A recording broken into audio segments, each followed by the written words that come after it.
guys, welcome to my channel. This is she, yours truly, and I've been online and I've been seeing people talking about, oh my god, this bride wore 6 outfits, oh my god, this bride wore 10 outfits. If you've been to a Tamale Islamic wedding, I don't know about other parts of the north, their Islamic weddings, you know what I'm talking about. These brides change. It's like a fashion show for them. So my cousin got married a couple of years ago and I was the bridesmaid. We had a bridal shower, we had the whole Saturday changing, and then there was wedding reception. The Sunday is like the official wedding. Then Monday is what we call the dui, with the unveiling of the bride to the groom. So my cousin's wedding was supposed to be held like so many months ago. Unfortunately, COVID happened, so we had to push the wedding back a couple of months. Call me a busybody. I decided to become like the unofficial wedding planner. Took a lot of responsibilities for myself because that was the first time someone I know or someone close was getting married, and I was so excited. I love helping people if I can help them. Maximum of like 12 bridesmaids for her wedding. We decided to have a bridal shower. You had to choose between the robes and then the pajamas. People wanted the robes, some people wanted the PJs, and unfortunately we couldn't come to a consensus. So we said, okay, you know what, that's what's going to make the bridal shower even more fun. That's about games we're planning on doing, monos or the robes versus the pajamas. I was able to get a lady who sells these pajamas and kimonos. Sent us a size chart. We all chose our sizes. We sent everything. We paid her everything. She would get it to us before the wedding. I want to make sure that everybody was on the right track. Everybody understood their roles, and I loved it. Like my sister says, I'm a control freak, but I just want to make sure that everything is in order and on track. So you have to choose the bridesmaid, our colors, the reception, trying to secure the venue for the reception, trying to secure the bridesmaid's outfit, the gilly, a lot of things. Ideally, when you're going to be a bridesmaid for any of your friends or anyone, the person getting married's family will go to your family to ask permission for you to come and live with them, because you're gonna be spending all the wedding time with them, so you're probably gonna be there for like a week or less. Yeah, because we are family, there was no need for all that formalities. My dad already knew, so we're just like, okay, cool, bye bye. I was actually in our car doing most of this planning and prepping for the wedding. Most of the bridesmaids were here in Accra. A week to the wedding, we were like, yo, we have to all leave. Before we left, we wanted to pick up the stuff, delivered this thing to us, and she was like, oh, don't worry, we'll get it for like a week to the wedding, and we needed the things ASAP. But she assured us she would get it to us before the wedding. She's getting the things from God knows where, China or wherever. I didn't know. All I needed was something I've paid for. So whether you're getting it from the ocean, you're getting it from the clouds, I need my stuff. Like, excuse me, I'm ranting, but I was so pissed. Like, you know what, no problem. Other bridesmaids in Accra, so can you get a stuff to them before they leave Accra and come to Tamale for the wedding? She said, no problem. I promise you, the last bridesmaid to leave Accra was literally at the airport when the lady brought the stuff, and she just like bundled it and then brought it. The bridesmaid came with the outfits. They couldn't fit anybody. They were the wrong size, they were the wrong style, everything was wrong. So now we kept calling the bridal shower is today. Everything has been planned for today, and these are not the things we asked for. Then she was so difficult. We're like, nah, we need these things, and this is not what we asked for. Send these things back to you, and we demand a full refund today or tomorrow. We had to quickly go online to look for someone who could get us something else for our bride. The bridal shower was gonna be on Thursday, but unfortunately, because of all the mishaps, bridal shower had to be moved to Saturday. On Friday morning, I had to wake up early in the morning, pack the thing, return them back to her through STC. I had to go to the market and look for anything that we could find that we can wear for this bridal shower. We went online and we got something for the bride to wear, because she's like the star of the show. So we spent like 2 hours trying to find something while the other bridesmaids were in the house helping out. I am the chief organizer of everything. I was still in the market looking for something for the girls to wear, and everything was like all over the place. The bride was looking for me, I was looking for stuff. I had to also go for fittings. Tamale, she's so good, you guys should check it out. Josie Stitches did my dress. I had to go for my fitting. I had to kill 100 birds with one stone. This whole bridal shower problem. Then I was stressed. It's not easy. Fortunately for me, my dresses were intact and they were perfect. So finally found something, and we got them immediately. I had to call the decor lady, Vachenti. She did so well, so good, because we had like an hour or two. I had to quickly shower, pick up everything we needed to set up the bridal shower. I had to call the drinks lady, everybody, pack everything in a bag. I called one of our uncles to pick me up and then take me to the venue, because the decor lady was done and she was waiting for me to pay her. Tiba was so patient. I did the whole setup, the drinks were all set up, and then I was now trying to dress up for the show. So for the arrival of the bridal shower, we decided that we're all gonna wear black, and then the bride is gonna wear white. This is our beautiful bride coming down the staircase, and all the bridesmaids in their black, sticking to the theme. It was so beautiful. Once we all get in, we'll change into the robes and pajamas that we got from the market earlier. The bridal shower was so fun. We had cocktails, we had food. Look at the girls eating and eating. This is our bride changed. We had not just one cake, 2 cakes. There were props. We had so much fun. A couple of games we wanted to do, and then we had to rehearse. At the reception, the bridal party is gonna do like choreographed dance, which as usual I was a chief choreographer. So because the dance was mostly sent on WhatsApp group where everyone had to rehearse and send their videos and let's see how it's going. And that one came with so much drama, because mind you, I was so exhausted and I was like, yo, I'm really tired. I've been walking up and down the whole day. I just want to rest. So you guys should do the dance and then I'll rest. But no, these girls were not having it. They didn't care how crazy my day was. Like, they just wanted. I was like, nah, I can't.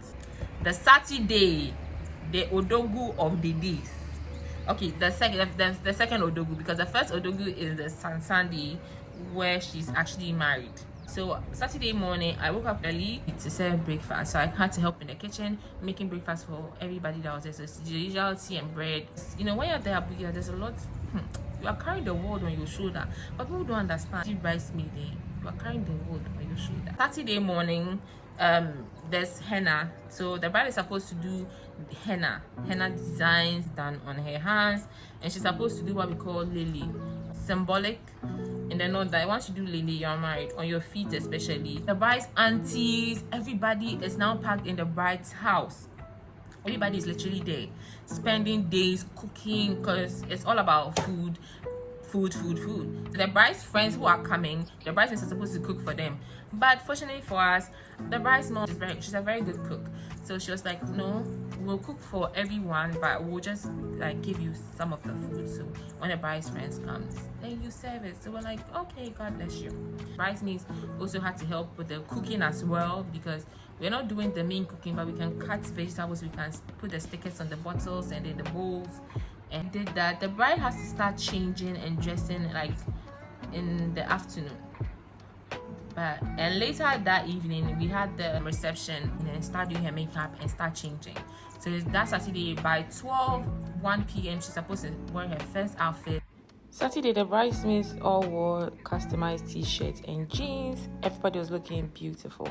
So once the bride came out, and then all the bridesmaids ushered the bride out, dancing.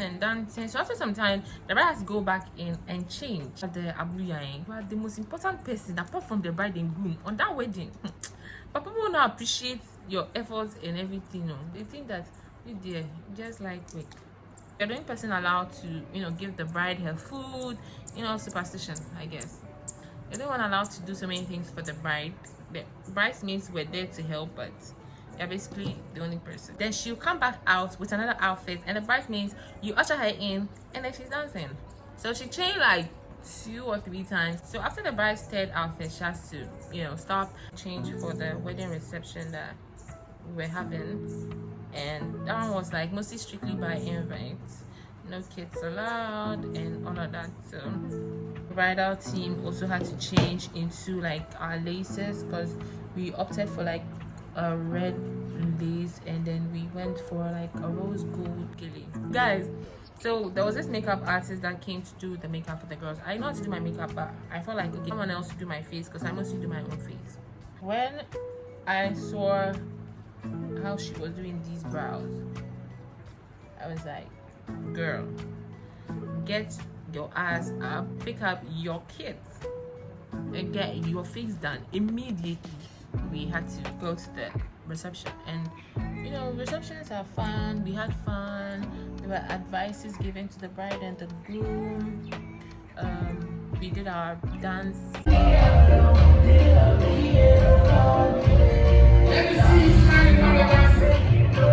Sunday is the wedding itself. The groom, his friends, the bride's family, and everyone who is supposed to go to the mosque. And that's where they tie the groom and the bride together in unity. The first outfit on Sunday is usually a white dress. On Sunday, we the bridesmaids wore this beautiful Ankara print so that we could stand out. Groom and his whole train come to the bride's house on the Sunday from the mosque. They come to the bride's house, then they take pictures. The groom and the bride take pictures together, socialize a bit, then go back to the groom's place.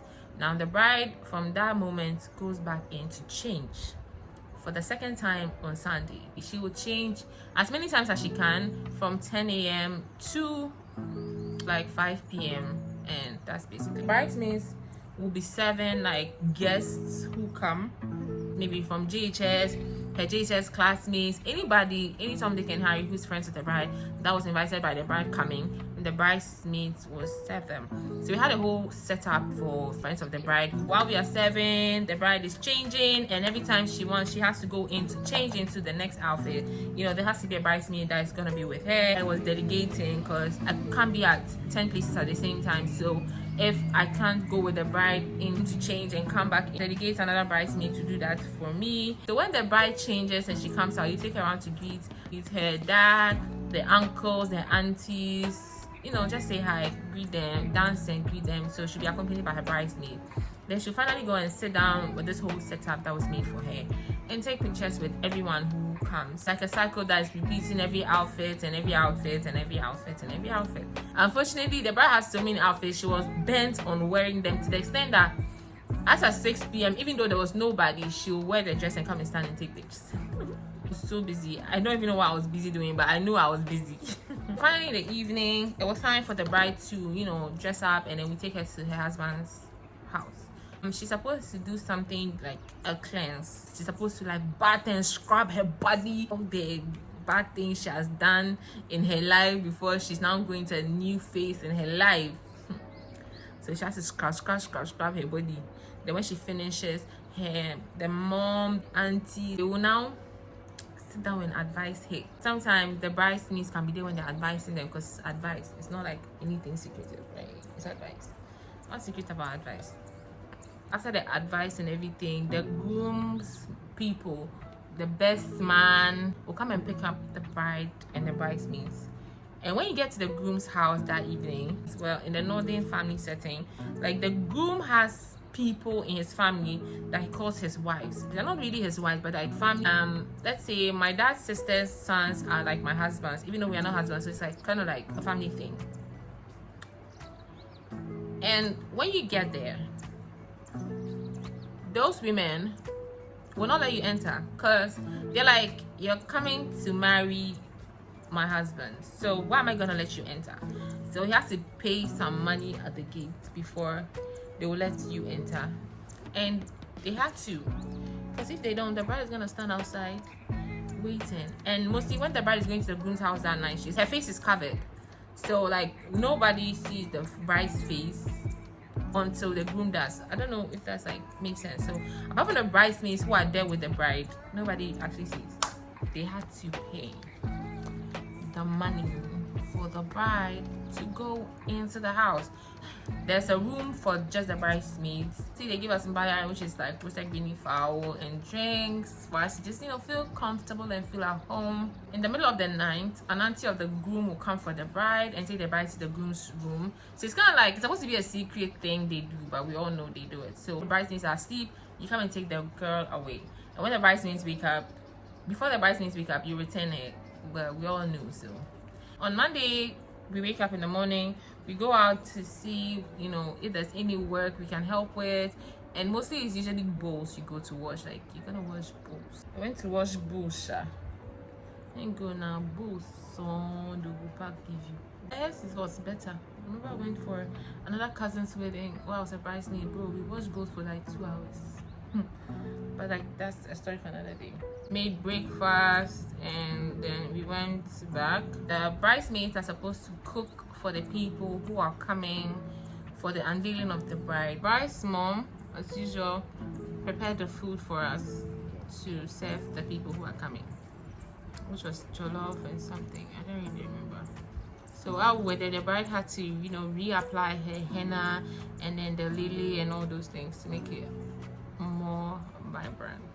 So there's a whole process behind unveiling the bride too. So the mothers of the groom would come around. They have to, you know, put the veil on the bride, and then they'll give us a bowl with water. Then the groom drinks that water, and that's it. We also have to sell the water to the groom and his friends and get money, cha-bang, cha-ching, and it's for the bridesmaids. So, you know, we have to sell it, and we sold it. So the bride has to go from groomsman to groomsman, or anybody who is in the house, going from groomsman to groomsman to sell this water. And you know, it depends how much you want, you tell them, and how much they have, they will tell you. Then you negotiate. So we negotiated, like, I don't remember how much we got, but I know we sold the water, and whatever money you get, you split it between the bridesmaids, which was done. So after that, the bridesmaids will clean the place. Like, so we swept around the place. If there were any dishes or any like things we had to do, we did it. Then that was like the end. So on that Monday, everything ends.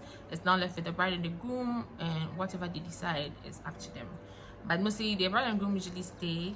If they're not from Tamale, they stay just to say hi and then thank everyone who came for their wedding. So all the other bridesmaids usually go on their own, but the chief bridesmaid or the ABUYA has to be sent home. Since you asked for her hand, you have to return her back in one piece to her family. That is done usually by the groomsman.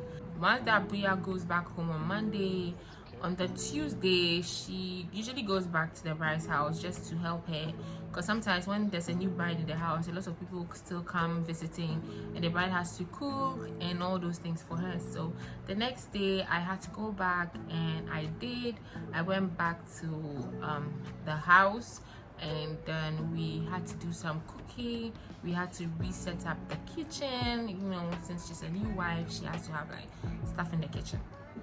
I think I've covered about everything, and if I've missed anything, I'll insert the clips. I hope you guys like this video. I hope to see you guys in the next one. It's Chiri, yours truly. 24 hours was not enough for me during that whole wedding. I wish they had even given me an extra 2 hours. Like, okay, you know what, these 2 hours is just for you, just use it, do whatever you want, just use